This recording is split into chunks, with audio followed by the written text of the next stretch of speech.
โอ้ยสวัสดีครับผมมาลองพริกร้านนี้ครับผมปรุงก๋วยเตี๋ยวจะแซ่บมากขนาดใดครัวแล้วก็ต้องเปิดทางใดเนาะที่เขาเผ็ดมากเลยสมน้ำตาลกับทานในตำนานก๋วยเตี๋ยวครับผม เสร็จนะคะ มาม่าบังคับเขาเครื่องแน่นเลยต้องสองพอ สองพอได้นะครับ หมูไม่ได้ผสมสิ่งพอดีมากเลยครับสีรุ่นเครื่องปรุงแซ่บโอ้สูตรมันคือใสดีครับแหน่ได้กล้องไปใช้กับข้วนข้างแบบนี้ข้วนกันเลยเอาเป็นไงกล่องใหญ่ๆเจ้าบาทครับนี่ 40 บาท 40 บาทครับผมเครื่องในไม่มีไข่ดาวต้องหมูกรอบนะครับเจ้าบาท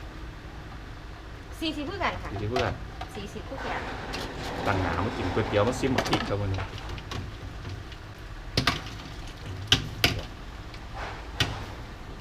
น้ำตกอยู่ป่ะครับ โต๊ะค่ะ เอาข้นๆให้ด้วยครับผมเอาแบบเลือดไม่ต้องสุกมากข้นๆใส่เลือดเยอะๆหน่อยน้ำก็ต้องไหลเสร็จเรียบร้อยครับผมผักเครื่องปรุงมาเพียบ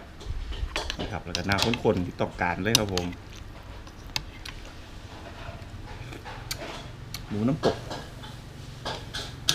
สิ่งซีลูกจักบาทครับแม่ค้านี่ก๋วยเตี๋ยวนี่จักบาทเท่านี้40 บาทครับผมทอดมาม่า2ห่อ40โอ้เยอะแต่เด้ครับ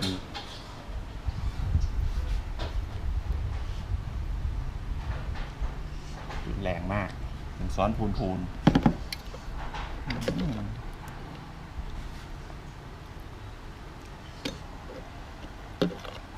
เปรี้ยวครับผมตักซัดใจดีครับทอดไง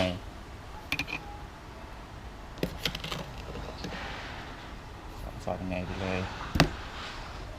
ทีเด็ดมากครับผู้ใหญ่ดี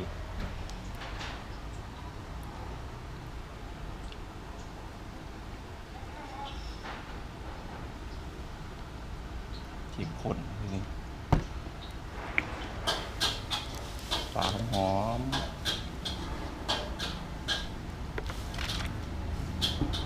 นี่ครับเราไปใส่เครื่องปรุงมาตอนกินครับใส่กะปิลงไปด้วย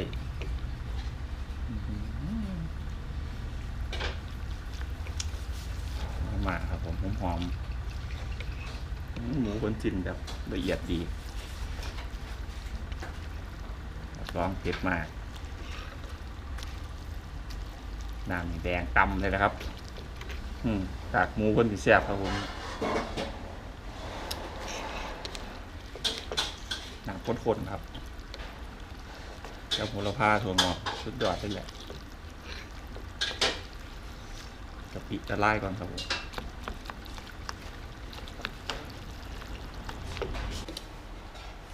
หมักน้ำข้นๆดีนะครับผม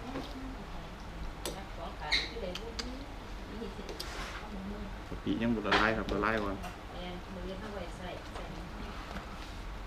เป็นก้อนอยู่เลย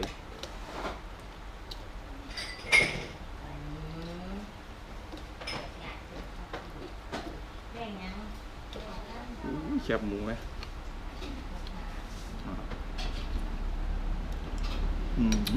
ลงสีครับผมแคบมากเลยใส่ยังเพิ่มเลย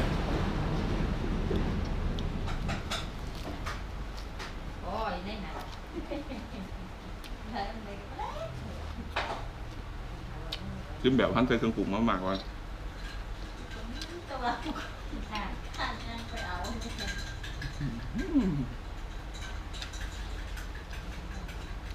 เด็ดมาก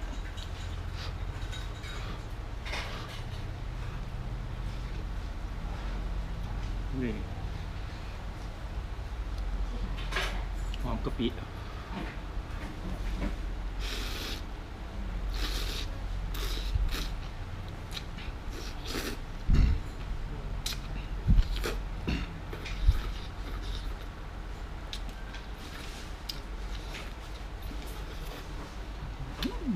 ซ่บมากสุดยอด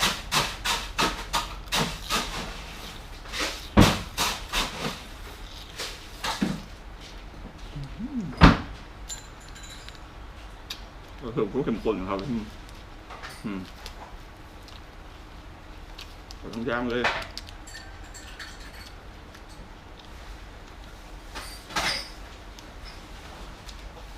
เกี่ยวกัดไปเลยเนี่ยสุดยอดประเทศนี้เก็บถังขยะครับผมเรามีถังขยะข้างล่างนะ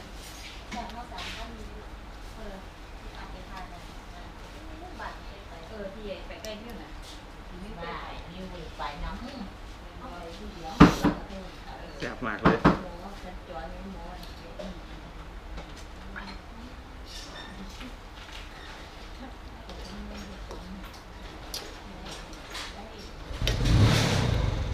กินเข้มข้นที่กินก็ผักแซ่บ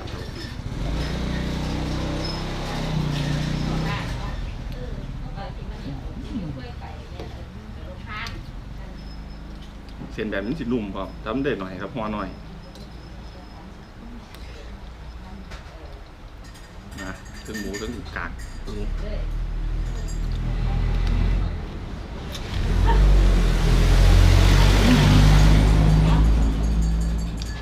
เริ่มมาต้มยำลงไปอีก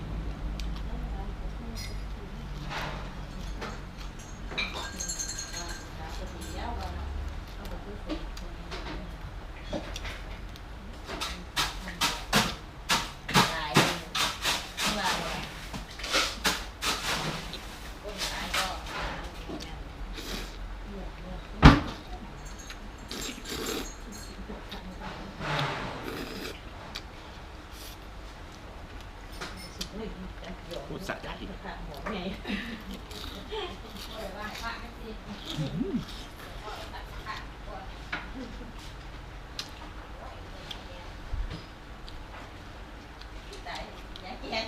กากหมูเพิ่งพูดต่อดีกากหมู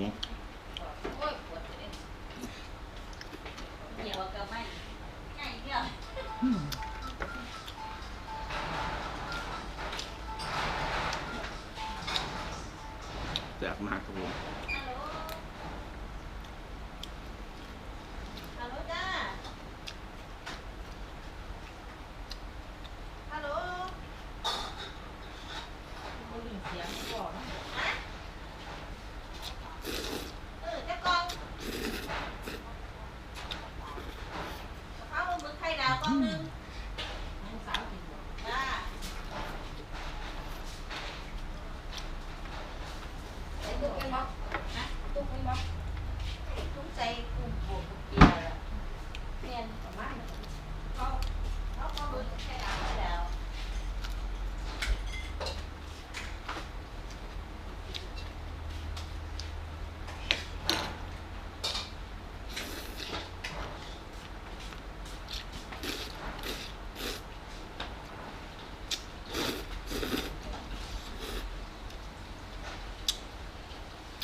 เข้มข้น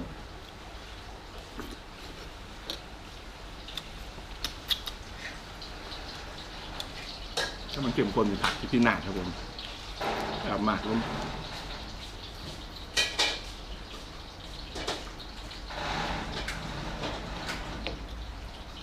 จากหมูไปไหมสุดยอดที่หนึ่งเลย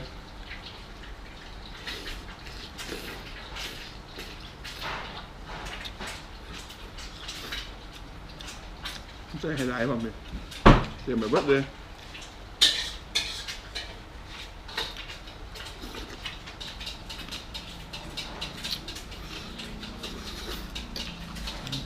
กรอบเฉย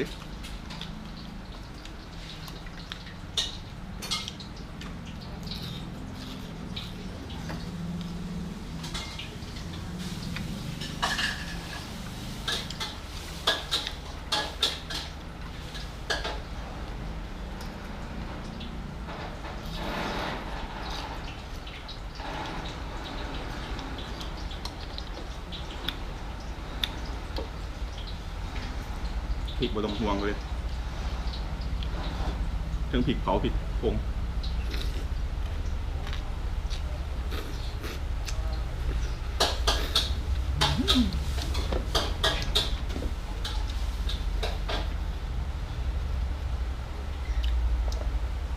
กากหมูหอมๆทุกคำเลยนี่เหลืออีกเยอะแยะ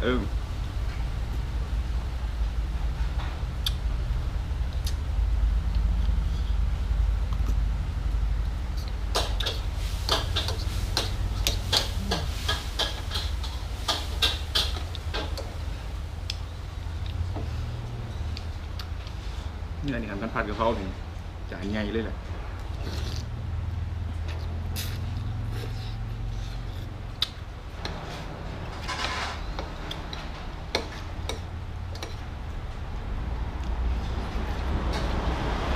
ตักไว้ก่อน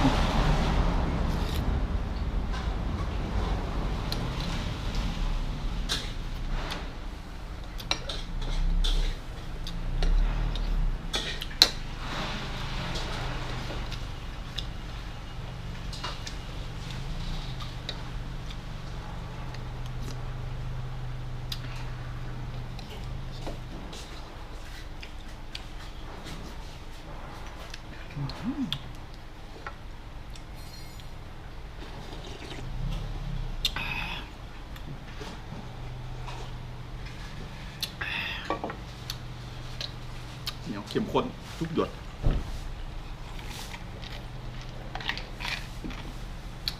ครับผมไปครับเดี๋ยวกินข้าวกับอะไรมานอนแหย่งให้หยอกทำไมว้ามีพื้นที่นอนดีตัวนี้ก็โชว์อะไรฮะมาถึงนอนแหย่งอะไรเฮ้ยโชว์อะไรเนี่ยมึงทำได้ไรเนี่ยเว้ยมันใช่มันเว้ยมันใช่มันต่อยหน้าเลยนะต่อยหน้าเลยนะต่อยหน้าเลยนะให้ตึงไปไหนตึงไปหาหมอวันนี้ไปมีเมียวกันเมียว